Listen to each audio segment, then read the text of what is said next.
Series की शुरुआत एक औरत से होती है जो किसी से पूछती है कि वह क्या कर रहा है और उसे एक बेकार पीस ऑफ बोलती है।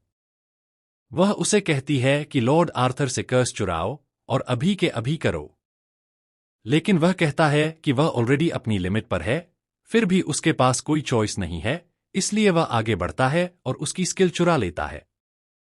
हमें पता चलता है कि उसका नाम क्रैश वलहेम है। वह सबसे पावरफुल फैमिली लाइन में पैदा हुआ था, लेकिन उसके जैसे इंसान के लिए यह सिर्फ एक कर्ज है। आयरनी यह है कि उसके पास कर्सेस चुराने की पावर है। दुनिया के करप्शन के खिलाफ लड़ने वाले हीरोज में वह भी उन लोगों के साथ खड़ा था जो ब्लू स्काई के नीचे लड़े। जैसे ही वह घुटनों पर गिरता है और खून थूकता है, सब लोग आर्थर के पास भागने लगते हैं, उसे पोशंस पीने को कह रहे होते हैं। आर्थर आसमान की तरफ देखता है और एक मॉन्स्टर को देखता है जो घोड़े पर सवार है और सीधे मीटियोर्स गिरा रहा है। वह बिल्कुल भी इंजर्ड नहीं लगता। आर्थर पूछता है कि क्या वह सच में सिर्फ इतने लोगों के साथ ब्लू डेथ नाइट से लड़ते रहेंगे। वह अपनी तलवार गिरा देता है और कहता है कि यह इम्पॉसिबल है और सबको बताता है कि वे लोग जाने वाले हैं। क्रैश पूछता है कि वह क्या कर रहा है, क्या वह सच में भागने की कोशिश कर रहा है। आर्थर कहता है कि यह सब यहीं और अभी खत्म होना चाहिए। इस दुनिया की उम्मीद कट चुकी है और अब सिर्फ विनाश बचा है। क्रैश पूछता है कि क्या वह सच में गिव अप कर रहा है जब इतने लोगों ने उसे यहां तक लाने के लिए अपनी जान दे दी, लेकिन आर्थर हंसकर कहता है कि वह तो बस औरतों के साथ टाइम वेस्ट करता रहा और अपना दिमाग खो बैठा है। तब एक लड़की उसे चुप रहने को कहती है, बोलती है कि आर्थर ने हमेशा अपना बेस्ट ही दिया है। उसका नाम सिग्रन एफेनिया है और वह एफेनिया एम्पायर की थर्ड प्रिंसेस है। वह क्रैश को याद दिलाती है कि वह सिर्फ एक पीस ऑफ है जो सिर्फ चुरा सकता है। क्रैश कहता है कि यह बात उसके जैसे किसी से आना काफी रिच है और पूछता है कि वह उससे बात करने का हक कहां से ला रही है जब उसने उनकी जान बचाई थी। अगर वह नहीं होता तो वे यहां तक कभी पहुंचते ही नहीं। और अगर किसी को याद नहीं तो वह उनकी मेमोरी फ्रेश कर देगा। सबसे पहले अबेला। वह मैजिक टावर की रेड विच है। उसी ने कहा था कि अगर उसकी आवाज चली गई तो वह मैजिक यूज नहीं कर पाएगी, और उसने क्रैश से अपने कर्सेस चुराने की भीख मांगी थी। अब वह कर्सेस क्रैश खुद झेल रहा है। फिर भी जब वह पेनकिलर्स लेने गया तो उसने उस पर अटैक कर दिया। तब भी और अब भी लोगों को नीचा दिखाने की उसकी आदत बिल्कुल नहीं बदली। उसके बिल्कुल पास खड़ी है एम्पायर की स्ट्रॉन्गेस्ट स्पीयर मैरी डायना, जो एफेनिया की इंपीरियल नाइट है। क्रैश उसे ब्रेनलेस इडियट बोलता है जो बिना सोचे समझे चार्ज कर देती है, हर कर्स का शिकार हो जाती है और फिर घिसटते हुए उसके पास आकर कहती है कि दर्द हटा दो। और सबसे ऊपर से प्रिंसेस का उसे डॉग बोलना जब उसने उसके लिए अपनी एक आंख सैक्रिफाइस कर दी थी, बिल्कुल ही पागलपन है। यह एक्सप्लेन नहीं किया गया, लेकिन लगता है यह भी किसी कर्स की वजह से था। अकेडमी के टाइम पर भी उसने क्रैश को टारगेट किया था क्योंकि वह सिर्फ स्टारलैंड किंगडम फैक्शन से था। इतनी बुलिंग के बाद भी उसने पूरे स्कूल के सामने उसका मजाक उड़ाया सिर्फ वलहेम फैमिली नेम की वजह से। क्रैश ने यह सब कुछ सिर्फ अपनी आंख ठीक करने के लिए बर्दाश्त किया। वह उन्हें सिर्फ फ्लेम ही करती रही जब वह सब सैम ब्लू स्काई का हिस्सा थे, जिसका पर्पस दुनिया को बचाना था।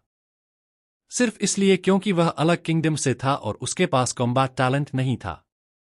वह हमेशा उनका मेस क्लीन करता रहा, उनके पीछे सब संभालता रहा, जबरदस्ती उनके काम निपटाता रहा।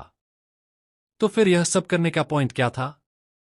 आखिर में उसे बाकी लोगों की परवाह नहीं थी, लेकिन आर्थर ही वह इंसान था जो दुनिया को बचाने वाला था। उसने आर्थर को फ्रंट लाइंस पर खड़े देखा था और डिसाइड किया था कि वह एंड तक उसके साथ रहेगा। तो फिर अब वह इतनी आसानी से गिव अप क्यों कर रहा है? आर्थर कहता है कि शायद अब वह उसे सच बता सकता है। जैसे उसने कहा, दुनिया खत्म हो चुकी है, इसलिए वह सब कुछ शुरू से दोबारा करेगा। क्रैश पूछता है कि उसका मतलब क्या है? आर्थर कहता है कि यह पहली बार नहीं है जब उसने दुनिया का एंड देखा हो, क्योंकि उसकी स्किल है रिग्रेशन। क्रैश शॉक्ड हो जाता है। आर्थर कहता है कि अब जब उसने मेमोरी इनहेरिटेंस टेक्निक हासिल कर ली है, तो वह हर बार अपनी मेमोरीज के साथ वापस आ सकता है। लेकिन यह सिर्फ उस पर अप्लाई नहीं होता। क्रैश समझ जाता है कि अगर वह चारों अपने एक्सपीरियंसेस के साथ रीस्टार्ट करें तो नेक्स्ट अपोकलिप्स को रोकने के चांसेस बहुत ज्यादा हो जाएंगे। आर्थर कहता है कि वही प्लान है और वह इन 3 लोगों के साथ बिगिनिंग से स्टार्ट करेगा। क्रैश कहता है कि शोली वह उसे तो भूल नहीं रहा। आर्थर ग्रिन करता है और कहता है कि असल में उसकी जरूरत ही नहीं है। सच यह है कि क्रैश की ब्लैक हुड स्किल काफी यूजफुल है क्योंकि वह सबसे अनब्रेकेबल कर्सेस तक चुरा सकता है। स्किल यूजेबल तो है, लेकिन रिग्रेशन का क्या फायदा किसी ऐसे के साथ जिसका बॉडी और माइंड पहले ही टूट चुका हो? वह किस काम का होगा? इससे ज्यादा एफिशिएंट यह है कि नेक्स्ट वर्ल्ड में उसका एक फ्रेश, क्लीन वर्जन उठा लिया जाए। क्रैश को समझ आ जाता है कि यह पहली बार नहीं हो रहा। वह हमेशा सिर्फ एक कंज्यूमेबल रहा है और यह हरामी शुरू से ही उसे डिस्पोजेबल समझता था। आर्थर कहता है कि टेंशन मत ले, वह नेक्स्ट वर्ल्ड में भी उसका अच्छा यूज करेगा और उसके बाद वाले वर्ल्ड में भी। लेकिन वे दोबारा मिलेंगे। क्रैश डिसबिलीफ में खड़ा रहता है जब वह लोग भागने लगते हैं। वह उन्हें रुकने को कहता है, लेकिन उसके दिल के अंदर वह हमेशा जानता था जब सब लोग खड़े रहकर उसे इग्नोर करते थे। आर्थर भी सिर्फ देखता रहा। उसे पता था कि उन्होंने उसे कभी कॉमरेड माना ही नहीं। वह चिल्लाकर कहता है कि उसे भी साथ ले चलो, लेकिन आर्थर हंसकर बात को टाल देता है। क्रैश कहता है कि कर्सेस की वजह से उसकी कॉन्शियसनेस फेड हो रही है और दुनिया के कंप्लीटली टूटने से पहले ही उसकी जिंदगी खत्म हो जाएगी। लेकिन वह ऐसे खत्म होने से इनकार करता है। वह कहता है कि उसकी स्किल सिर्फ कर्सेस पर ही काम नहीं करती, बल्कि स्किल्स पर भी काम करती है। उसने कभी आर्थर पर ट्राई नहीं किया क्योंकि उसकी स्किल सिंपल कर्स जैसी नहीं थी, लेकिन ट्राई करना वर्थ इट है। आखिरी कोशिश में वह अपना हाथ आगे बढ़ाता है और ब्लैक हुड स्किल एक्टिवेट करता है और उसका टारगेट कोई और नहीं बल्कि आर्थर होता है। जैसे ही एक डिमोनिक हाथ उसके बॉडी से निकलकर आर्थर की तरफ उड़ता है, क्रैश रियलाइज करता है कि यह सच में काम कर रहा है। वह आर्थर से रुकने को कहता है जब उसकी रिग्रेशन स्किल उससे छीन ली जाती है। आर्थर पूछता है कि क्या वह अब भी गिव अप नहीं कर रहा। क्रैश कहता है कि उसे पता है आर्थर ने काउंटलेस अपोकैलिप्सिस देखे हैं और हर बार जैसे ही वह यूजलेस हो जाता है, आर्थर उसे फेंक देता है। उसने उसे मरती हुई दुनिया में न जाने कितनी बार छोड़ दिया होगा, लेकिन इस बार छोड़ा जाने वाला आर्थर होगा। आर्थर पूछता है कि क्या वह अपना दिमाग खो चुका है। क्रैश मुस्कुराता है और डेथ नाइट की तरफ ऊपर इशारा करता है। शायद हाँ, और आर्थर ने खुद कहा था कि यह दुनिया रूइन की तरफ जा रही है। आर्थर सरप्राइज हो जाता है और अपनी स्किल यूज करने की कोशिश करता है, लेकिन वह काम नहीं करती। वह रो पड़ता है, रियलाइज करता है कि क्या हो चुका है। क्रैश पहले अटैक से मर जाता है और कहता है कि नेक्स्ट वर्ल्ड को बचाने वाला वह होगा। जब वह धीरे से अपनी आंखें खोलता है तो वह अपनी सीलिंग की तरफ हाथ बढ़ाता है और चीख पड़ता है। हम देखते हैं कि उसकी आंखों में अब पहले जैसी डेडनेस नहीं है, बल्कि जिंदगी चमक रही है। और वह इधर उधर देखता हुआ कहता है कि यह वही घर है जहां वह बचपन में रहता था। जब स्किल सच में सक्सेसफुल हो जाती है, तब हमें वर्ल्ड करोजन के बारे में और जानने को मिलता है। यह एक फेनोमेनन है जिसमें लिटरली एक और डायमेंशन दुनिया को इरोड करना शुरू कर देता है। जब यह होता है तो पहले एनवायरनमेंटल चेंजेस आते हैं, लेकिन सबसे बुरा यह होता है कि दूसरी साइड से करोजन स्पीशीज इन्वेड करती हैं। उनमें से जो ह्यूमन फॉर्म मिमिक करती हैं, उन्हें वर्ल्ड ईटर्स कहा जाता है। लोग उन्हें कैलामिटी लेवल एंटिटीज मानते थे, और जो लोग वर्ल्ड करोजन के अगेंस्ट खड़े होते थे उन्हें ब्लू स्काई कहा जाता था, और हमें पहले से पता है कि उसमें कौन कौन शामिल था।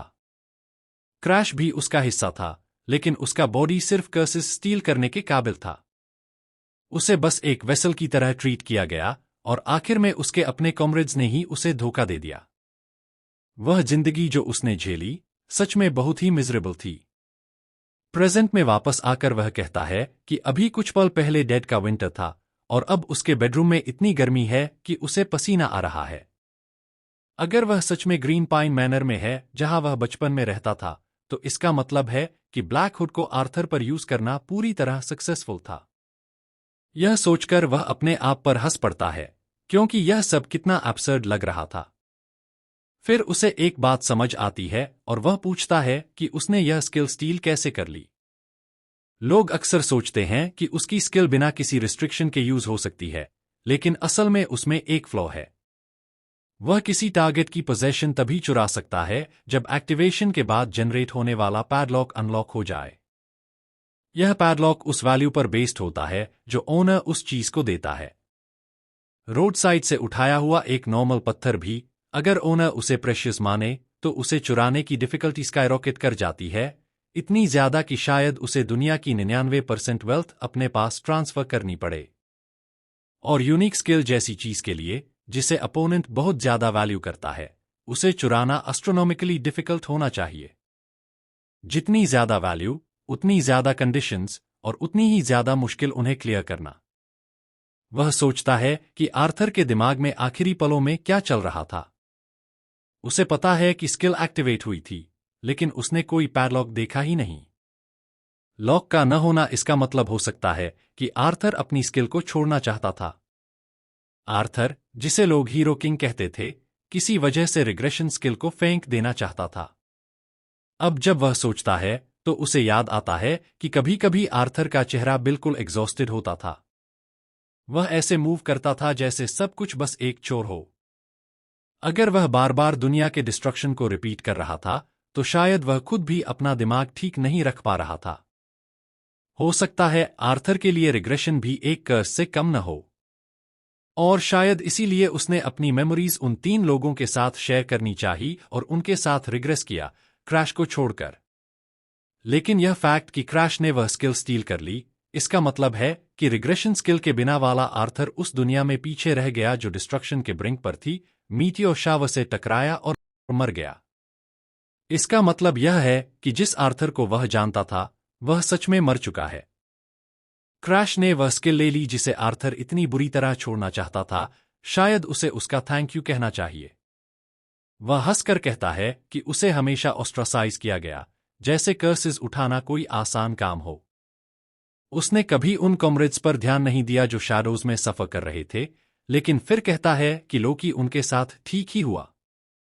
वह आर्थर को पीस ऑफ कहता है, लेकिन साथ ही वह उस बोझ को भी समझता है जो आर्थर उठा रहा था।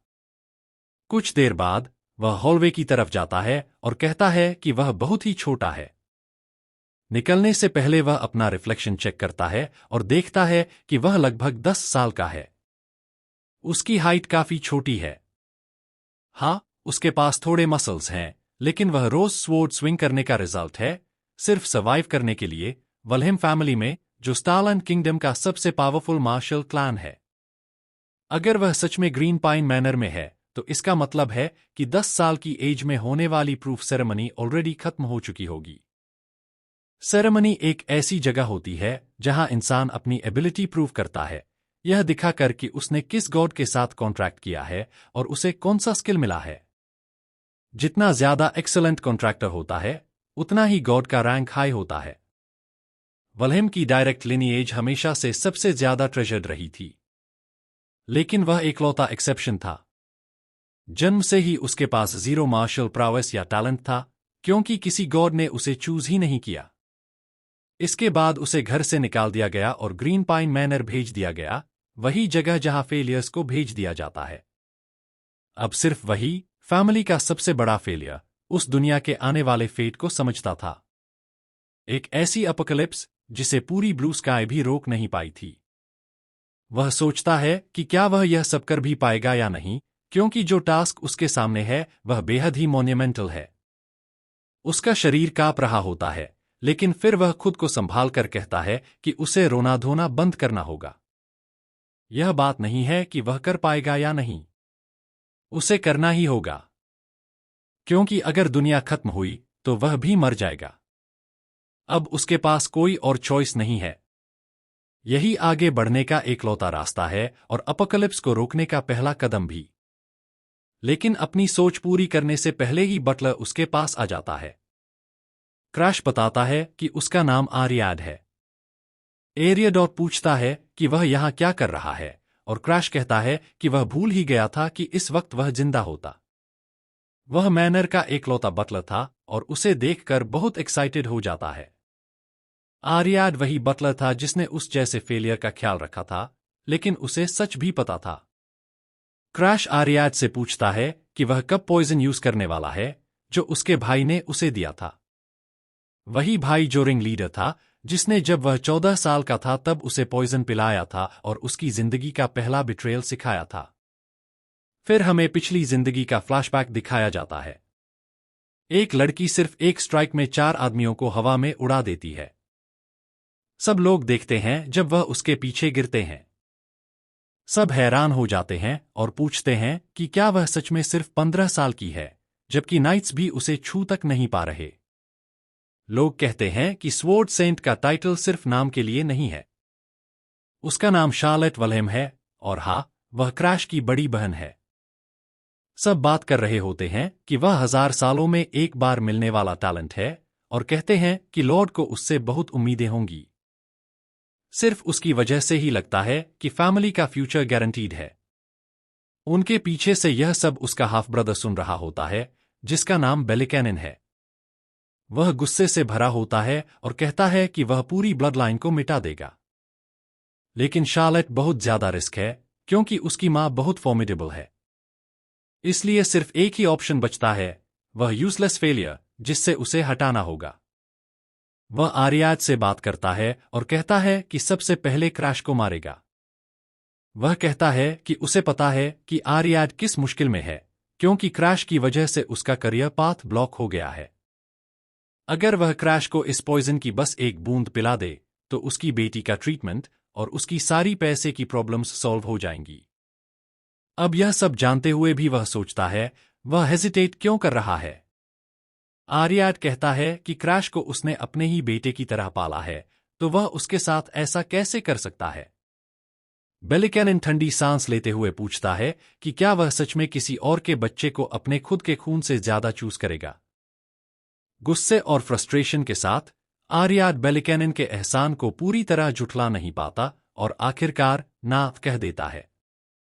कुछ टाइम बाद जमीन पर खून थूका हुआ दिखाया जाता है। क्रैश टूटी हुई आवाज के साथ अपना हाथ आगे बढ़ाता है और सीन वहीं खत्म हो जाता है। हम उसे आर्याड को पुकारते हुए रोते सुनते हैं, जब आर्याड अपने ही खून में घुट रहा होता है। एरियाडॉट माफी मांगता है और क्रैश समझाता है कि उस दिन आर्याड को उसका असैसिनेशन करना था। अपनी गिल्ट पर काबू न पाकर उसने वह जहरीली स्ट्यू, जो उसे क्रैश को खिलानी थी, खुद ही पी ली। वह क्रैश से कहता है कि वह उसके लिए बेटे की तरह कीमती था, और वह सोचता है कि उसने शुरुआत में इस बात के लिए हाँ क्यों भरी। इसी तरह उसकी मौत हुई। प्रेजेंट में लौटकर आर्याड पूछता है कि जहर से क्या मतलब है। क्रैश पूछता है कि क्या उसे लगा सिर्फ इसलिए वह नहीं जाने पाएगा क्योंकि वह एक फेलियर है। आर्याड परेशान हो जाता है और क्रैश सोचता है कि कहीं वह उसे फिर से कॉर्नर तो नहीं कर रहा। क्रैश कहता है कि अगर वह बेवकूफ बनने का नाटक करता रहेगा तो ठीक है। अगर वह शुरू से फेलियर न होता तो उसे कभी ऐसे ऑर्डर्स दिए ही नहीं जाते। आर्याड कहता है कि उसे लगा था कि जब क्रैश को सच पता चलेगा तो वह सिर्फ खुद को दोष देगा या गुस्से में रो पड़ेगा। लेकिन क्रैश ने दोनों में से कुछ भी नहीं किया। उसने बस उसे अपने साथ चलने का ऑफर दिया, जो दिखाता है कि वह पहले वाले यंग मास्टर से बदल चुका है। कुछ देर बाद वे लाइब्रेरी में रुकते हैं। आर्याड इधर उधर देखकर पूछता है कि वे यहां क्यों आए हैं। क्रैश दीवार पर नॉक करता है, उसकी तरफ इशारा करता है और आर्याड से कहता है कि उसे काट दे। वह फैमिली का बटलर है, इसलिए यह उसके लिए आसान काम होना चाहिए। आर्याड कहता है ऑफ कोर्स, और अपनी स्टांस वाइड करके ब्लेड पकड़ता है, उसमें ऑरा चैनल करता है। तैयार होते ही वह दीवार काट देता है। क्रैश कहता है काफी क्लीन कट है। आर्याड पूछता है कि यहां ऐसा पैसेजवे क्यों है, लेकिन क्रैश बस वेल डन कहता है और अंदर चला जाता है। आर्याड कहता है कि जैसा उसने सोचा था, क्रैश कल जैसा बिल्कुल भी नहीं रहा। उसके पास एक ऑरा है जो अजीब तरीके से लॉर्ड की याद दिलाता है। तो आखिर हुआ क्या है? क्रैश सोचता है कि यह कुछ यादें वापस ले आ रहा है। पहले यह सब कुछ जल जाने के बाद हुआ था, लेकिन इस बार वह उससे पहले ही यहां पहुंच गया।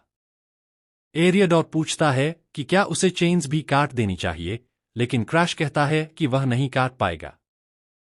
अब उसकी अपनी ताकत टेस्ट करने का वक्त आ गया है। वह अपना स्किल ब्लैक हुड यूज करता है। वह लॉक को खाने लगता है जब तक कि वह टूटकर जमीन पर गिर नहीं जाता। क्रैश उसका ऊपर वाला हिस्सा उठा लेता है। आर्याड शॉक में आ जाता है। क्रैश उसे गिरा देता है, कहता है कि यह काफी भारी है और वह खुश है कि वह रस्टी नहीं हुआ। आर्याड पूछता है कि क्या शायद उसने किसी गॉड के साथ कॉन्ट्रैक्ट किया है। क्रैश रियलाइज करता है कि उसने गलती कर दी, क्योंकि इस टाइम पॉइंट तक उसने कॉन्ट्रैक्ट नहीं किया था। वह कहता है कि यह कोई इनसिग्निफिकेंट गॉड है। लाइब्रेरी के बारे में वह कहता है कि अगर आर्याड चाहे तो फादर को रिपोर्ट कर सकता है। आर्याड इस पर हैरान हो जाता है।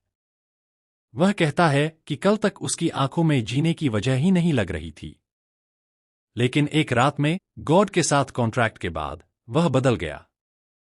इसका मतलब है कि उसे एक पावरफुल स्किल मिली होगी। आखिरकार वह शार्लेट वल्हेम क्लैन की सबसे बड़ी जीनियस का ही खून शेयर करता है। और भले ही वह उसके लेवल का न हो, फिर भी यह कहना मुश्किल है कि नया यंग मास्टर कहां तक पहुंचेगा। आर्याड घूंट निगलता है और कहता है कि कम से कम जब तक क्रैश जो कर रहा है वह पूरा नहीं हो जाता, वह किसी को कुछ नहीं बताएगा। क्रैश रियलाइज करता है कि यह बुरा हो सकता है, क्योंकि बटरफ्लाई इफेक्ट शुरू हो चुका है। उसने पास्ट से अलग एक्ट किया, इसलिए अब अनफोर्सीन इवेंट्स हो रहे हैं। जगह बदल चुकी है, लेकिन जिसने उसे बीट्रे किया था वह हमेशा उसकी यादों में जिंदा रहेगा। शायद आर्थर भी इसी डिस्क्रिपेंसी से गुजर रहा था और इसी वजह से उसे रिग्रेशन एक कर्ज लगता था। क्रैश कहता है कि अगर वह आर्याड की बेटी की बीमारी ठीक कर दे तो उसे उसके लिए लॉयल्टी की कसम खानी होगी।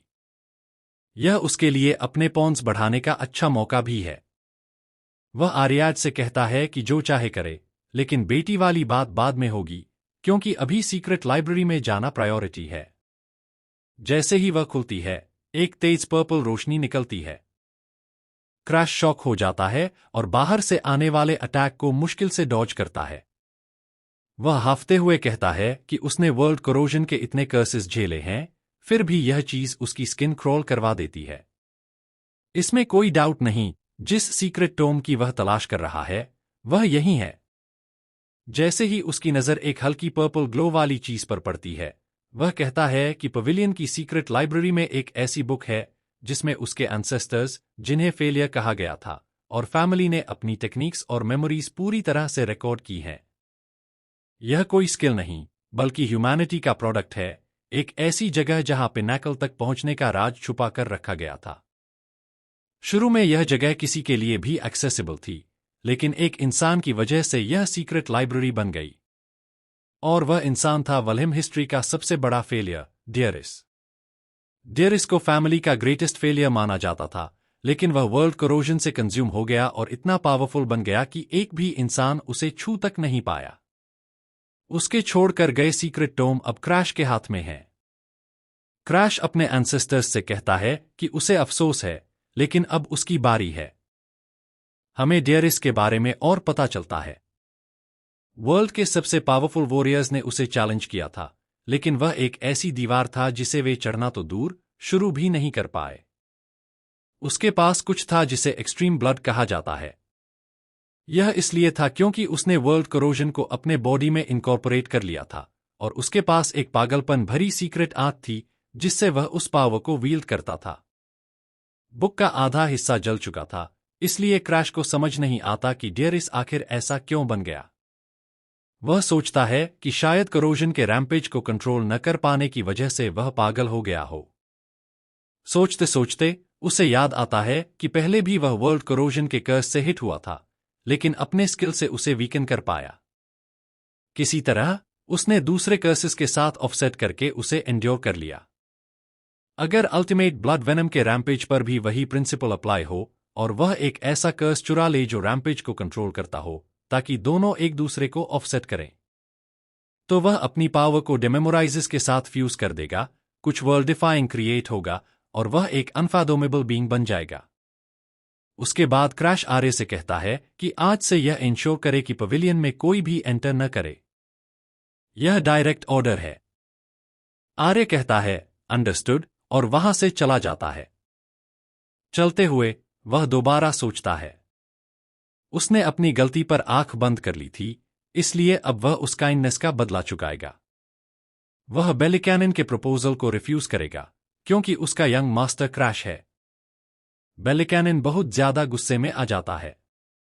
वह पूछता है कि क्या वह वाकई उसके लिए अपना प्रपोजल ठुकरा रहा है। वह कहता है कि ऐसे ट्रैश को फैमिली में नहीं रखा जा सकता। उस ब्लडलाइन के दोनों बच्चों को इरेडिकेट कर देना चाहिए। और अगर उस औरत का फिल्दी ब्लड उनका रास्ता न रोक रहा होता तो वह और उसकी बहन लीलिश अभी भी डायरेक्ट लिनिएज में होते।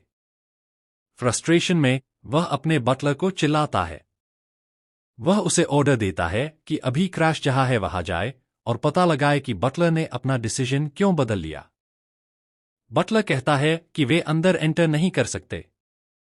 बेलिकैनिन पूछता है क्यों, तो वह बताता है कि क्रैश के बटलर एरिया ने एंट्रेंस सील कर दिया है और अब कोई भी, चाहे फैमिली हेड ही क्यों न हो, पवेलियन में एंटर नहीं कर सकता। बेलिकैनिन कहता है कि यह मुमकिन ही नहीं है कि वह इतना पागल हो और वह एरोगेंट फेलियर जरूर कुछ गड़बड़ कर रहा है।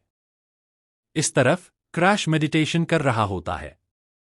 वह कहता है कि आखिरकार वह एक्सपर्ट बिगिनर लेवल तक पहुंच गया है। वह एक्सप्लेन करता है कि लेवल्स कैसे काम करते हैं। पहला स्टेज होता है ऑरा यूजर, जब कोई अभी अभी ऑरा सीखता है। दूसरा स्टेज होता है ऑरा एक्सपर्ट, जहां सबसे ज्यादा ऑरा यूजर्स होते हैं और यही वह बाउंड्री है जो ऑर्डिनरी और जीनियस को अलग करती है। वह कहता है कि अभी वह सिर्फ ऑर्डिनरी के रियल्म तक ही पहुंचा है, जबकि शार्लेट, जो उससे सिर्फ 2 साल बड़ी है, ऑलरेडी ऑरा मास्टर है। उसका टैलेंट वाकई आउटस्टैंडिंग है, लेकिन शार्लेट जैसा एक्स्ट्रा ऑर्डिनरी मॉन्स्टर भी डिस्ट्रक्शन के सामने पावरलेस थी। और शार्लेट के कंपैरिजन में वह अभी भी सिर्फ एक एक्सपर्ट बिगिनर ही है। तो उसे सच नहीं पता कि क्या वह इस वर्ल्ड को बचा पाएगा या नहीं। वह अपने पास सेल्फ की आवाज सुनता है जो कहती है कि ट्राई किए बिना पता नहीं चलेगा। डिबेट करने का कोई फायदा नहीं। पहले तो रिग्रेशन से पहले वह ऑरा यूज भी नहीं कर पाते थे। अब सब कुछ डिफरेंट है। चाहे वह शार्लेट के लेवल पर कंपीट न कर पाए, लेकिन अगर उसके पास किसी और फेलियर के छोड़कर गए सीक्रेट आर्ट हों जो बिल्कुल उन्हीं जैसे थे, तो वह ग्रो कर सकता है। उसे एहसास होता है कि उसका सेल्फ डाउट बिल्कुल अनवारंटेड था, क्योंकि वह पक्का एक ऐसा बीइंग बनेगा जो पहले जैसा बिल्कुल नहीं होगा। वह बाहर निकलता है और आर्याड उसे ग्रीट करता है, उसे एक्सपर्ट बिगिनर स्टेज तक पहुंचने पर कांग्रेचुलेट करता है। क्रैश कहता है कि यह कोई बड़ी बात नहीं है, लेकिन ज्यादा इंपॉर्टेंट बात यह है कि वह यहां क्यों आया है। आर्याड बताता है कि उसकी फियांसी लेडी बायांका पवेलियन में आ चुकी है। क्रैश सरप्राइज्ड हो जाता है और कहता है कि बायांका के पास व्हाइट डीमन का टाइटल है। वह रिंग लीडर थी जो वर्ल्ड ईटर्स की पॉन बन गई थी और उसने वर्ल्ड को डिस्ट्रॉय करने की कोशिश की थी। जब उसने 10 हेवनली स्ट्रॉन्गेस्ट में से एक को डिफीट किया, तब उसे यह निकनेम मिला। लेकिन अभी के लिए वह सिर्फ हार्डनाथ्स फैमिली की यंगेस्ट डॉटर है। यह सिर्फ एक पॉलिटिकल मैरिज है। उसकी फैमिली नॉर्थ की रूलर्स है। वाल्वेल्हे फैमिली के लिए वे एक यूजलेस फेलियर को डिस्पोज कर देते हैं और बदले में स्ट्रॉन्गेस्ट मार्शल फैमिली के साथ कनेक्शन मिल जाता है। दोनों को सिर्फ अपनी फैमिलीज की कन्वीनियंस के लिए यूज किया जा रहा है। और वैसे भी क्रैश को उससे रिलेटेड काम था। हमें बायांका के बारे में और पता चलता है। बायांका हार्डन फैमिली की यंगेस्ट डॉटर है जो नॉर्थ के रूलर्स हैं, क्योंकि उसकी मां को उसके पैदा होने से पहले वर्ल्ड कोरोजन का कर्ज लग गया था। उस पर स्नो डॉल का कर्ज है, जिसका मतलब है कि वह पैदाइश से ही इमोशंस से खाली है। यह कर्ज उसकी सोल तक पहुंच चुका है, इसलिए कोई डिस्पेलर इसे तोड़ नहीं सकता। और उसकी करप्टेड बॉडी की वजह से वह किसी गॉड के साथ कॉन्ट्रैक्ट भी नहीं कर सकती। उसे एक कर्स चाइल्ड की तरह ट्रीट किया गया, जैसे वह अपनी मां की जान के बदले पैदा हुई हो। हार्डन फैमिली के अंदर भी उसे हमेशा कोल्ड ट्रीटमेंट मिला। क्रैश कहता है कि उसे नहीं पता कि वह उससे नफरत करती है या नहीं, लेकिन जब तक उसका कर्ज सील करने में दिक्कत नहीं होती तब तक सब ठीक है, क्योंकि स्नो डॉल ही वह कर्ज है जो उसे अल्टीमेट ब्लड वेनम के रैम्पेज को कंट्रोल करने के लिए चाहिए। वह आर्याद से कहता है कि अगर वह इसी आउटफिट में दिख जाए तो बुरा होगा। आर्याद कहता है एग्जैक्टली और बताता है कि उसने पहले से ही उसके कपड़े चेंज करने का इंतजाम कर दिया है। क्रैश आर्याड को थैंक यू कहता है और उसे कहता है कि उसे अंदर ले आए और वेट करने को कहे। हमें पता चलता है कि 5 महीने पहले क्रैश ने उसका हाथ झटक दिया था, उसे यहां से निकलने का ऑर्डर दिया था। उसने कहा था कि उसे सिर्फ उसकी फैमिली की पावर में इंटरेस्ट है, इसलिए फियांसी जैसा एक्ट करना बंद करे। फिर उसने उसे बाहर निकालकर दरवाजा जोर से बंद कर दिया था। वह कभी भी यहां आना नहीं चाहती थी। उसके फादर ने कहा था कि हार्डन फैमिली के सर्वाइव करने का सिर्फ एक ही तरीका है, वैल्हाइम्स पर रिलाय करना। उसकी बहन ने भी कहा कि कम से कम उसका चेहरा तो सुंदर है, इसलिए शायद वह यंगेस्ट को मना लेगी। वह क्लियरली यह सब नहीं करना चाहती थी, लेकिन फैमिली के सब लोगों ने उस पर प्रेशर डाला और उसे फियांसी का रोल लेने पर मजबूर कर दिया। वह कहती है कि इमोशंस न होने के बावजूद वह सही और गलत का फैसला कर सकती है।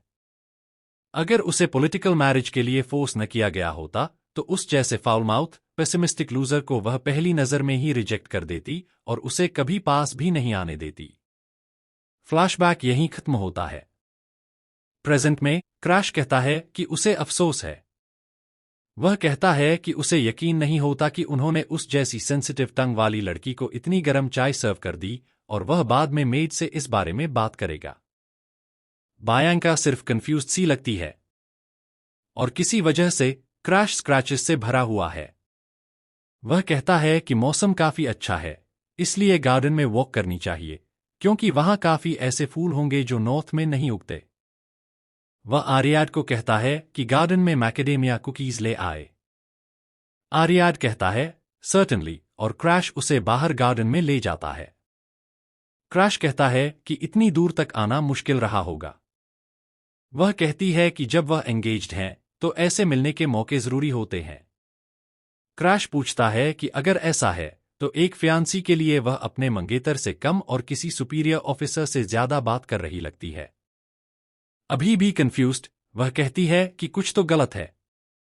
पहले जब वह मिले थे उसकी आंखें ज्यादा डेड और डिप्रेस्ड लग रही थीं, लेकिन आज वह बिल्कुल अलग इंसान जैसा लग रहा है। इसके अलावा उसे मैकेडेमिया कुकीज पसंद है, यह बात उसने कभी उसे बताई ही नहीं।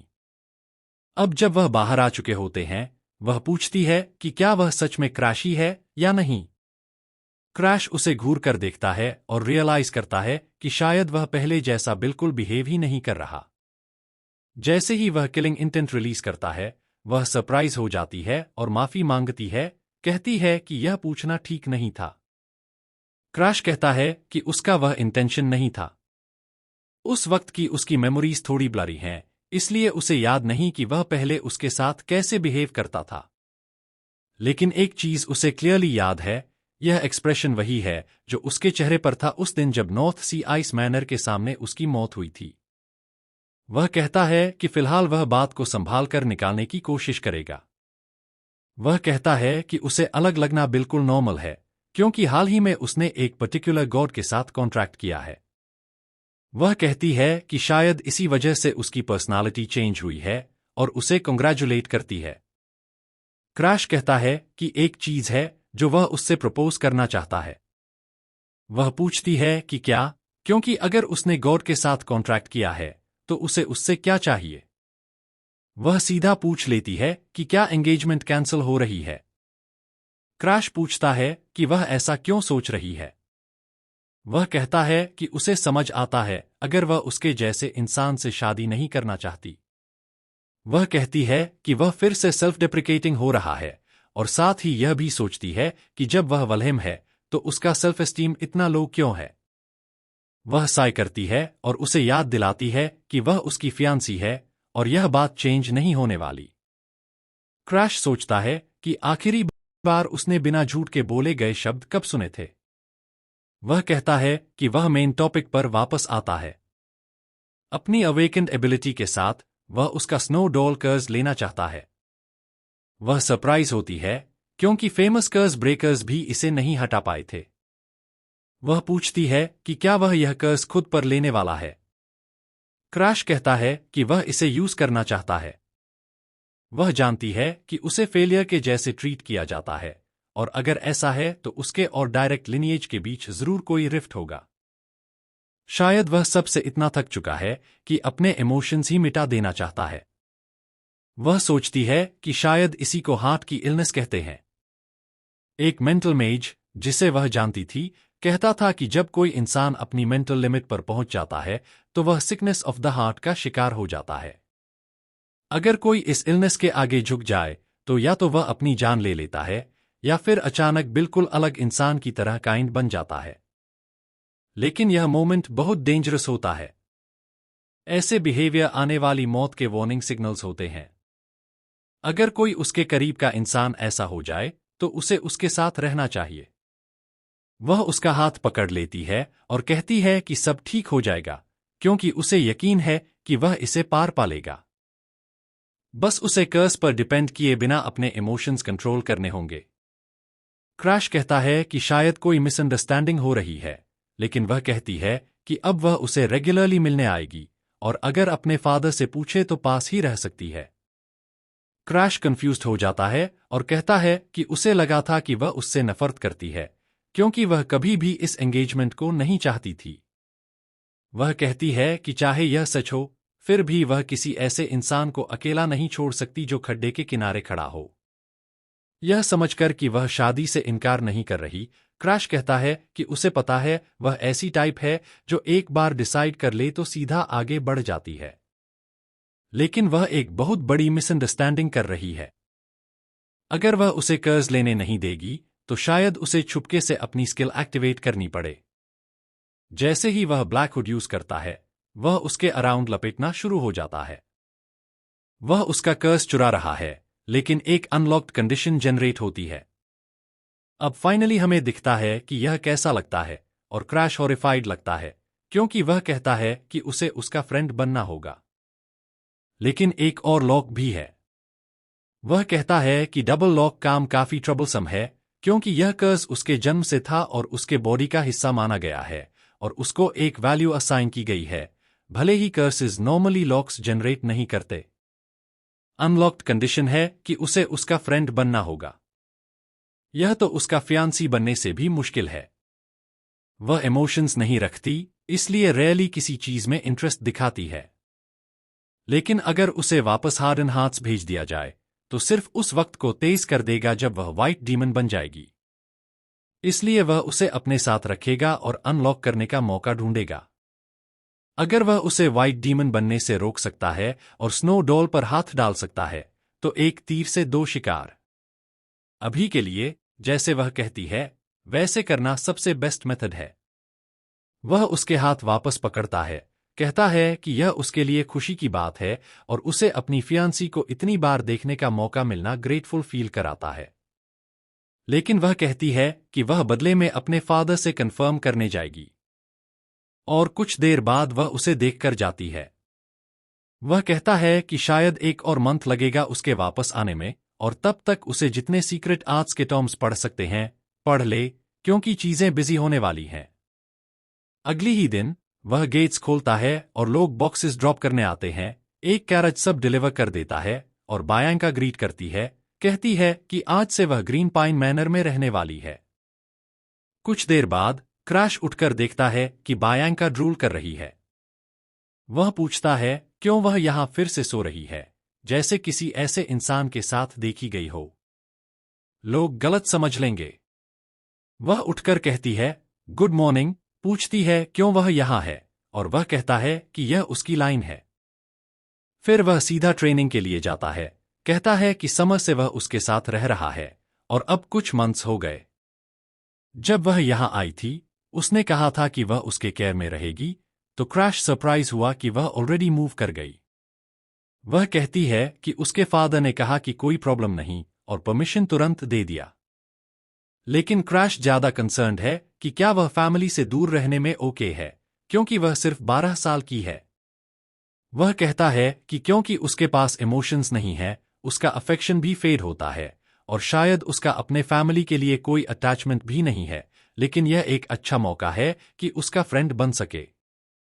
जब वह वॉक कर रहे होते हैं, वह कहता है कि यह समर में हुआ था और अब विंटर है, और साल ऑलमोस्ट एंड हो रहा है, मतलब रारीन अकेडमी का ओपनिंग पास आ रहा है।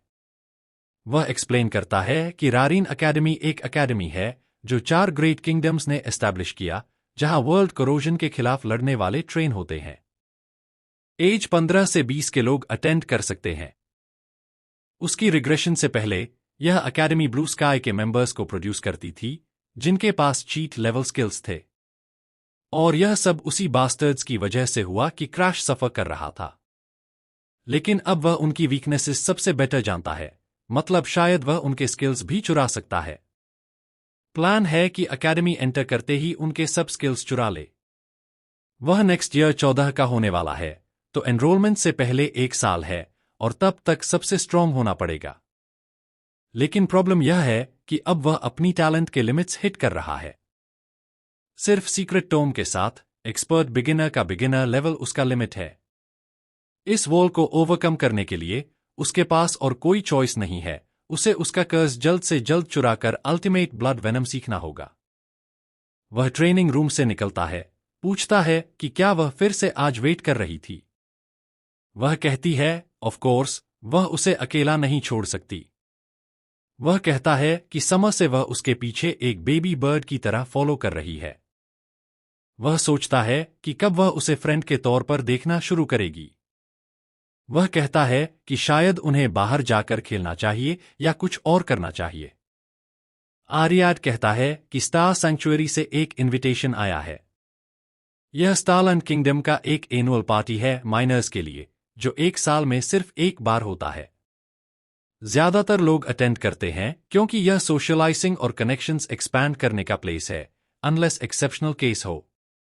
वह कहता है कि उसने एक्चुअली इसे भूल गया था और उससे एक्सप्लेनेशन के लिए थैंक करता है। रिग्रेशन से पहले वह शट इन था, इसलिए इसकी मेमोरीज फजी हैं। वह जानता है कि वो गाय शायद वहां भी आएगा, लेकिन वह नहीं बताता कौन। अगर वह अटेंड करता है तो वह आर्याद से किया हुआ प्रॉमिस फुलफिल कर सकता है और कभी भी रैश डिसीजन नहीं लेगा। वह आर्याद को कहता है कि वह अटेंड करेगा। बायांका कहती है कि वह भी जाएगी। आर्याड कहता है, अंडरस्टूड, और चला जाता है। बायांका कहती है कि स्टार सैंक्चुअरी के पार्टिसिपेंट्स शायद उसकी और क्रैश की बुराई करेंगे। वह कहता है कि वह सही है, और नहीं जाने पर शायद बेटर है। बायांका कहती है कि उसे जाना पड़ेगा, क्योंकि फियांसे का ड्यूटी है अपने पार्टनर को प्रोटेक्ट करना। वह उसके सिर पर हाथ फेरते हुए कहता है कि वह फियांसे के रूप में नहीं, बल्कि उसकी ऑनेस्ट फीलिंग्स के लिए पूछ रहा है। बायांका कहती है कि वह फिर से वह सिंपैथेटिक एक्सप्रेशन दिखा रहा है। पिछले कुछ मंथ से वह अननेचुरली काइंड रहा है, ऑलमोस्ट हर दिन। वह कहती है कि यह वार्म लगता है, और उसे अब तक ऐसे काइंडली ट्रीट नहीं किया गया, हार्डन हार्ट्स हाउस में भी नहीं। अब वह पहली इंप्रेशन को याद भी नहीं कर पाती, क्योंकि वह अब उसे डिसलाइक नहीं करती। बायांका कहती है कि वह उसके साथ जाएगी, फियांसे के रूप में नहीं, अपनी मर्जी से। वह स्माइल करता है और कहता है कि वह समझ गया। कुछ देर बाद वह कैरेज में है और पवेलियन ओवरलुक कर रहा है जहां पार्टी होगी। वह कहता है कि यह क्रेजी एरिया उन्होंने रेंट पर लिया है और यह एरिया का मोस्ट फेमस टूरिस्ट स्पॉट है। पूछता है कि शायद उनके पास स्ट्रेट मनी है। नोबल लोग रिस्पेक्टेड इस दुनिया में इसलिए हैं क्योंकि वह कॉमनर्स की जगह वर्ल्ड करोजन से लड़ सकते हैं। लेकिन ये लोग जो पार्टीज पर ऑब्सेस्ड हैं, ट्रेनिंग पर नहीं, उनके लिए वह फ्यूचर के लीडर्स होने वाले हैं। वह डाउट करता है कि सैंक्चुअरी में कितने डिसेंट लोग होंगे। सब लोग अनाउंस करते हैं कि वह आ गए हैं और इंस्टेंटली उन दोनों को फ्लेम करना स्टार्ट कर देते हैं, कहते हैं कि फेलियर्स हैं और बायांका का इतना प्रिटी होना वेस्ट है क्योंकि कर्स्ड है, और कहते हैं फिट है कि दोनों फेलियर्स एंगेज्ड हैं। क्रैश अननॉयड होता है। एक और किड कहता है कि कोई इंटरेस्टिंग आया है। क्रैश एक्सप्लेन करता है कि यह रियल नोबल्स हैं जो बाद में ब्लू स्काई ज्वाइन करेंगे। टाइगर बॉय का नाम है बैरक होगमा। वह कहता है कि यह क्रेजी है, शायद प्रेसिडेंट भी बनेगा। मैकपाई, एल्फ और अमीलिया और वुडन बो, एनेक्स ग्लेजर, ये 3 स्टालिन के 3 हीरोज के रूप में जाने जाएंगे। वह लोग क्रैश में इंटरेस्ट दिखाते हैं और ज्यादा चांस है कि शार्लेट की वजह से। फ्लैशबैक में हमें दिखाया गया कि शार्लेट ने क्रैश को बोला था ध्यान से सुनो, क्योंकि ये लोग बस उसके ड्रेस की वजह से बात कर रहे थे और किसी ने भी उसे डिफीट नहीं किया, तो वह खुद को ब्रैगिंग के लिए बोरिंग लगती थी, इसलिए वह नेक्स्ट टाइम नहीं जाएगी और उसने उस दिन ब्रैग किया था। और एटमॉस्फेयर देखकर शायद वह ऑलरेडी रैम्पेज पर गई है। बायांका उसका आर्म खींचती है, कहती है कि सब वॉइसेस इग्नोर करो।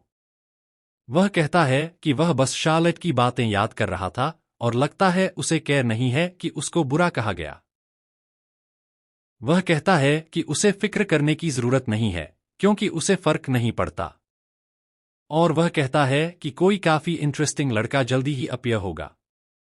अनाउंसर कहता है कि डार्लिंग डैन फेलियन आ गए हैं। क्रैश कहता है बात हो रही थी हाय, और वो आ गया। यह एक्सेंट्रिक लोगों में सबसे एक्सेंट्रिक है। जब डार्लिंग सबको ग्रीट करता है, वह एक्सप्लेन करता है कि डार्लिंग अल्केमी कैसल का लॉर्ड है। फ्लैशबैक में हमें दिखाया जाता है कि क्रैश पहली बार डार्लिंग से मिलता है। डार्लिंग कहता है कि उसका पूरा बॉडी कर्सेस से कवर्ड है। क्रैश सोचता है कि यह इतना बुरा कैसे हुआ। डार्लिंग फिर उसके चीक्स ग्रैब करता है, कहता है कि कोरोजन टाइप कॉम्बैट कर्सेस के लिए कंबाइन करना पड़ेगा और कहता है कि शायद यह पॉसिबल होगा। फिर वह पूछता है कि क्या क्रैश इंटरेस्टेड है टेस्ट सब्जेक्ट बनने में। बाय द वे, डार्लिंग एक लड़का है। क्रैश रिस्पॉन्ड नहीं करता और डार्लिंग कहता है कि वह बस स्टार्ट करने जा रहा है। क्रैश हॉरिफाइड हो जाता है जब डार्लिंग किस करने के लिए आता है। वह अपकट मारकर कहता है, तुम पागल हो क्या? यह उसका पहला एनकाउंटर था उस आदमी से जो बाद में किंग का अल्केमी और दुनिया का बेस्ट बनेगा। लोग डार्लिंग को ग्रीट करते हैं और कुछ लोग मजाक में उसे वियर्डो भी बुलाते हैं। क्रैश कहता है कि अटेंशन सीकर का नहीं आना इम्पॉसिबल है जब लोग उसके एज के लोग गैदर हो रहे हैं। फिर वह एक टेबल के पास जाता है और स्नैक्स निकालकर बायांका को देता है, कहता है वेट करो। वह पाउट करती है और कहती है ओके। क्रैश फिर डार्लिंग के पास अप्रोच करता है। डार्लिंग कहता है कि लगता है मैंने तुम्हें पहले देखा है। क्रैश अपना इंट्रोडक्शन देता है।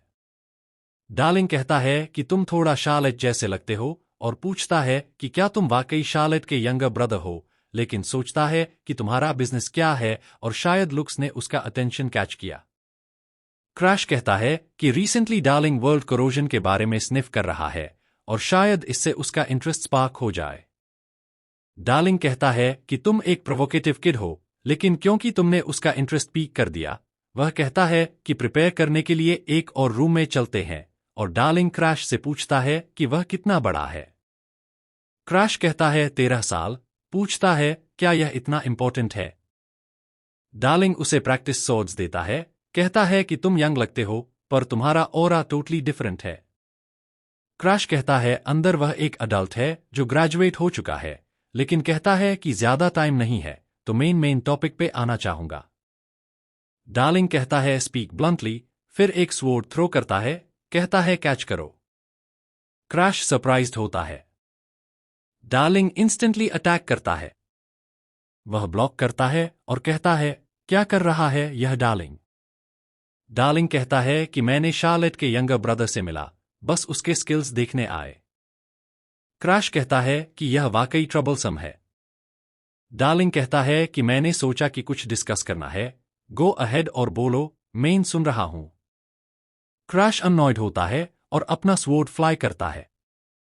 डार्लिंग कहता है कि मैंने सोचा था तुम एक फेलियर हो बिना स्किल्स के। क्रैश कहता है कि अपीयरेंसेस के बावजूद वह हर दिन ट्रेन करता है, लेकिन ट्रिकी है क्योंकि वह सीक्रेट टेक्निक्स यूज कर रहा है स्कॉलर के अगेंस्ट, शायद उसे थोड़ा शेक करना चाहिए। वह कहता है कि वह उसकी हेल्प कर सकता है रिसर्च में कर्सेस न्यूट्रलाइज करने के लिए।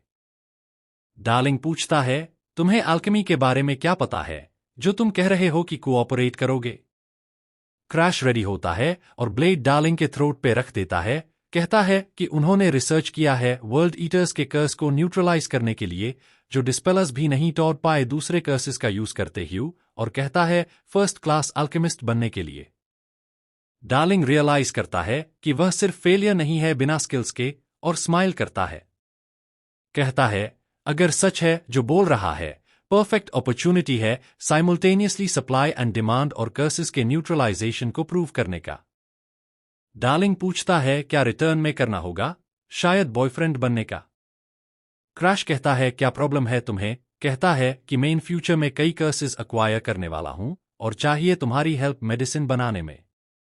डार्लिंग कहता है यह मेरा स्पेशलिटी है। क्रैश कहता है कि सिर्फ स्किल्स स्टील करना काफी नहीं है। इवन ब्लू स्काई, जिनके पास चीट लेवल स्किल्स हैं, डिस्ट्रक्शन प्रिवेंट नहीं कर पाए। तो एक फेलियर जैसे मेन हर पॉसिबल मीन्स यूज करना पड़ेगा, मेडिसिन हो या कुछ और। डार्लिंग कहता है कि उसने सुना था कि क्रैश अपनी मोटिवेशन खो बैठा था क्योंकि हमेशा शार्लेट से कंपेयर किया जाता था, लेकिन ऐसा लगता है कि यह सच नहीं है। एक तरफ एक ओवरवेलमिंग जीनियस है और दूसरी तरफ एक ट्विस्टेड पर्सन लगता है, और डार्लिंग शर्मा करके कहता है कि दोनों सिबलिंग्स ग्रेट हैं। लेकिन उसके पास एक सवाल है, पूछता है कि क्या क्रैश जल्दी ही रार एकेडमी ज्वाइन करने वाला है। क्रैश कहता है कि ऑब्वियसली यह सही चॉइस है और वह शिवर्स फील करता है, लेकिन क्रैश का पर्पस है स्किल्स स्टील करना। डार्लिंग कहता है कि अगर ऐसा है तो वह मेडिसिन या कुछ भी मिक्स करके सब करेगा, और अगर कर्सेस इन्वॉल्व हैं तो वेलकम है। क्रैश कहता है कि यह बंदा न तो पहले चेंज हुआ और न ही अभी। क्रैश कहता है कि इसके अलावा एक और चीज पूछनी है, यह डिस्कलरेशन डिजीज के बारे में है। डार्लिंग कहता है कि यह इनक्योरेबल डिजीज है जो स्किन को ब्लू और ब्लैक कर देती है और इवेंचुअली डेथ हो जाती है। क्रैश पूछता है मेडिसिन के लिए, और डार्लिंग कंफ्यूज्ड होता है। कहता है क्या तुम्हें इनक्योरेबल का मतलब नहीं पता? यह मेरे लिए भी इम्पॉसिबल है। क्रैश कहता है फिर भी, और अपना फिस्ट आउट करते हुए कहता है कि उसे पता है कि वह कर सकता है। डार्लिंग कहता है कि उसकी प्राइड अलाउ नहीं करेगी मना करने की, और फिस्ट बम्प करता है। क्रैश कहता है कि जब मेडिसिन कंप्लीट हो जाए उसे ड्रॉप कर दो उसके घर पे। डार्लिंग कहता है कि वह खुद डिलीवर करेगा, और क्रैश कहता है कि एक चीज काफी टाइम से उसके दिमाग में है। कहता है कि उसे लगा कि वह अपनी सिस्टर को पसंद करता है। क्रैश कहता है कि वह शार्लेट को बहुत पसंद करता है। क्रैश फिर पूछता है कि क्यों बॉयफ्रेंड का टॉपिक उठा, और डार्लिंग कहता है कि तुम सच में नहीं समझ रहे, पर अभी तुम बच्चे हो, शायद नहीं समझ पाओगे, पर वह मेन भी पसंद करता है क्योंकि दोनों तरफ के इंटरेस्ट हैं। क्रैश को हीजीबीज फील होती है और वह भागता है, कहता है नो। डार्लिंग कहता है वेट करो, और क्रैश कहता है सोचता है कि वह वैसे ही बंदा है क्योंकि पहले उसने किस ट्राई किया था। जब वह बाहर एग्जिट करता है तो देखता है कि एक क्राउड फॉर्म हो रही है, और क्रैश रियलाइज करता है कि कुछ गलत हो रहा है। जैसे ही कोई बायांका का आर्म इतना टाइटली ग्रैब करता है कि दर्द होता है। क्रैश उड़ता है और उस बंदे को फेस में किक मारता है, पीछे भेज देता है, और पूछता है तुम कौन हो जो फोर्सफुली मेरी फियांसे को ले जाने की कोशिश कर रहे हो, और बेटर एक्सप्लेन करो। उस बंदे ने पूछा। उसने पूछा फोर्सफुली का मतलब क्या है? क्रैश कहता है कि वह 12 साल की लड़की पर हाथ डालने की कोशिश कर रहा था, और उस बंदे को पीस ऑफ बोलता है इस चीज के लिए, और पूछता है क्या तुम एप्स्टीन फाइल्स में हो? वह बंदा कहता है कि उसे पता नहीं क्या बोल रहा है, वह सिर्फ प्रिंसेस क्लेडिया के ऑर्डर्स फॉलो कर रहा था। क्रैश पूछता है क्या तुम्हारा मतलब क्लेडिया स्टालैंड से है? वह कहता है हाँ बिल्कुल। उसे बताया गया था कि बायांका को वापस ले आओ, लेकिन बायांका ने मना कर दिया। इसलिए उसके पास कोई चॉइस नहीं थी और उसे ड्रैग करना पड़ा, क्योंकि यह रॉयल कमांड था। क्रैश कहता है कि बायांका हार्डनाथ्स फैमिली की यंगेस्ट डॉटर है जो नॉर्थ के रूलर्स हैं, लेकिन कर्स के वजह से उसका रेप्यूटेशन नोबल्स के बीच लो है। क्रैश सोचता है क्यों प्रिंसेस, जो हमेशा लॉयल सब्जेक्ट रही है, इतना एफर्ट कर रही है उसे समन करने के लिए? कुछ तो गलत है, और शायद कोई कनेक्शन है जो उसने तब समझा जब एनेक्स के बारे में रियलाइज किया। क्रैश इरिटेट होकर कहता है कि वह अपनी सिस्टर के पीछे इतना परसिस्टेंटली फॉलो करता था, लेकिन जब वह होली लैंड स्टार्स में डिफीट हुआ तब भी चाहे वह शार्लेट से नफरत करता हो, उसकी एडमिरेशन को छोड़ नहीं सका।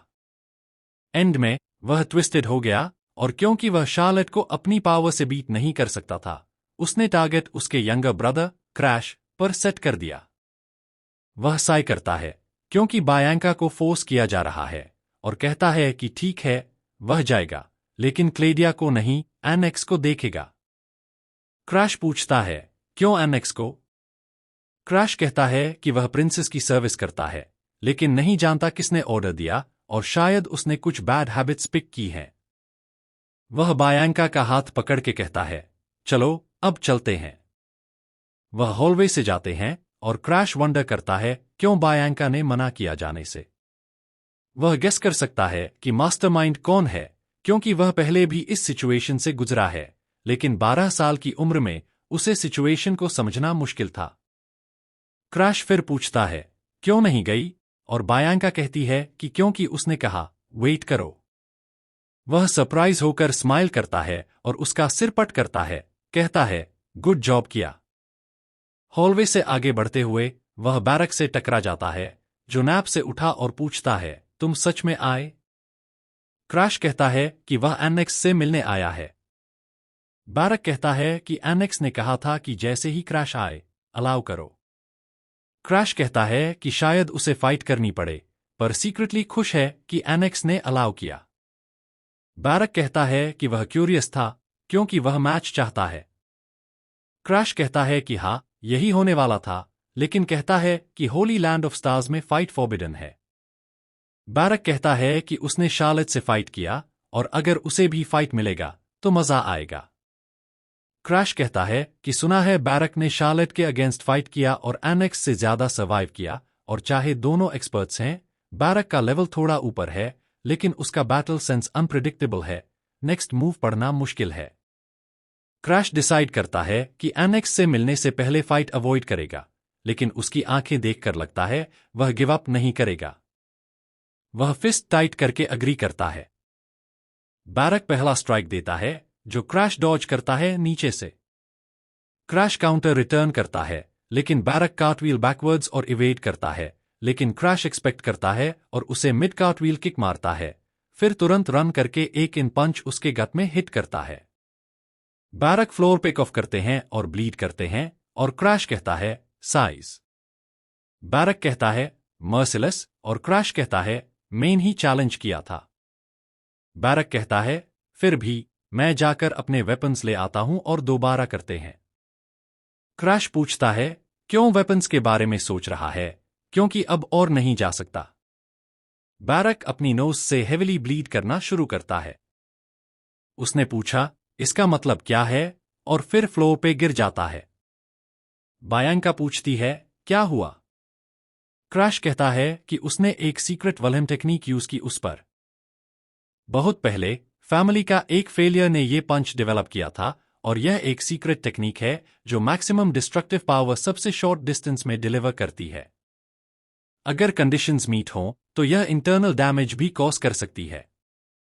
जब तक वह पास्ट में वापस गया, यही एक टेक्निक थी जो उसने बर्निंग मैनर से साल्वेज कर पाई। इस टेक्निक की वजह से उसने काउंटलेस लाइफ और डेथ सिचुएशंस में सर्वाइव करना की। उसने अपनी बेस्ट टेक्निक यूज की, इसलिए बैरक अभी उठ नहीं पाएगा, लेकिन अब वो लोग आगे बढ़ सकते हैं। जब डोर खुलता है, हम एनेक्स और एल्फिन को देखते हैं, और एल्फिन तुरंत बैरक के पास दौड़ता है। एनेक्स कहता है कि बहुत हिलेरियस है कि उसने बैरक को एक्चुअली डिफीट किया। क्रैश कहता है कि वह सिर्फ यह जानना चाहता है कि क्यों उसने सेकंड प्रिंसेस का यूज करके ल्यूर किया और क्यों वह यहां खड़ा था सिर्फ बैरक से फाइट करने के लिए। एनेक्स पूछता है कैसे रियलाइज किया? शायद रूमर्स फेक हैं। क्रैश कहता है कि वह जानता है कि उसने यह रूमर फेल होने का फेल किया था, लेकिन अगर वह आज हार गया तो रूमर्स अब थोड़े बदल जाएंगे, क्योंकि वह एनेक्स का स्किल स्टील करेगा। एनेक्स उससे स्टेयर करता है, सोचता है शायद यह स्लो है, लेकिन क्रैश कहता है कि उसने एनेक्स के साथ ब्लू स्काई के ग्रेजुएशन तक साथ बिताया है। वह एक फॉर्मर फ्रेंड था क्योंकि वह लंबे समय तक साथ थे और क्रैश उसे वेल जानता है। एग्जाम्पल के लिए, एनेक्स सिर्फ इसलिए साथ था क्योंकि वह शार्लेट के पीछे था और यह यूजफुलनेस वर्स्ट पॉसिबल रीजन थी। फ्लैशबैक में हम देखते हैं कि बाकी सबको मार दिया जा रहा है और क्रैश चिल्लाता है, एनेक्स हेल्प करो। लेकिन एनेक्स कहता है कि अगर पता चले कि ट्रैप में गिरना क्रैश का फॉल्ट था तो वह ब्लू स्काई का मेंबर लूज करेगा। लेकिन अगर वह अकेला सर्वाइव करता है तो कोई कभी नहीं जाने कि यह हुआ। क्रैश पूछता है, क्या तुम सोचते हो इतना इजी है? इंटरनल पावर स्ट्रगल्स ऑलरेडी काफी फियर्स हैं और उसको ब्लेम करेंगे तो किक आउट हो जाएगा। वह लाफ करता है और कहता है, कोई बात नहीं, क्योंकि मैं ब्लेम कर दूंगा। उसको हर कोई हेट करता है और यह ह्यूज प्रॉब्लम बन जाएगी, लेकिन यह पूरी इंसिडेंट को कवर करेगा और वह उसके फ्रेंड होने के लिए थैंक करता है। क्रैश कहता है कि उसने कभी एनेक्स को फ्रेंड नहीं माना और वह जानता है कि एनेक्स भी जानता है। एनेक्स सिर्फ साथ था क्योंकि वह शार्लेट के पीछे था और आज वह स्पेस आउट था सिर्फ शार्लेट के शादी की वजह से, और यह मैस यहीं से शुरू हुआ। एनेक्स कहता है, इसीलिए मैं तुमसे नफरत करता हूं। तुम टैलेंटलेस हो, लेकिन इंट्यूशन शार्प है और हमेशा ट्रिप करने की कोशिश करते हो, यह मुझे हेट है। लेकिन शार्लेट की शादी की वजह से यह रिलेशनशिप आज खत्म हो जाएगी। लेकिन यह प्रोबेबली बेस्ट है, क्योंकि शार्लेट अपनी शादी के साथ फ्यूनरल नहीं चाहेगी, तो वह उसको एग्जैक्टली वही देगा। क्रैश स्लिप करने लगता है और वंडर करता है, क्या सच में यह एंड हो जाएगा? लेकिन आर्थर ने उसे सेव किया। पूछते हैं, ऑल राइट हो? और यही था कैसे वह आर्थर की टीम में आया। क्रैश कहता है कि यह नई मिसफॉर्चून का बिगिनिंग था। लेकिन एनेक्स ब्लू स्काई से एक्सपेल हो गया आर्थर के टेस्टिमनी की वजह से।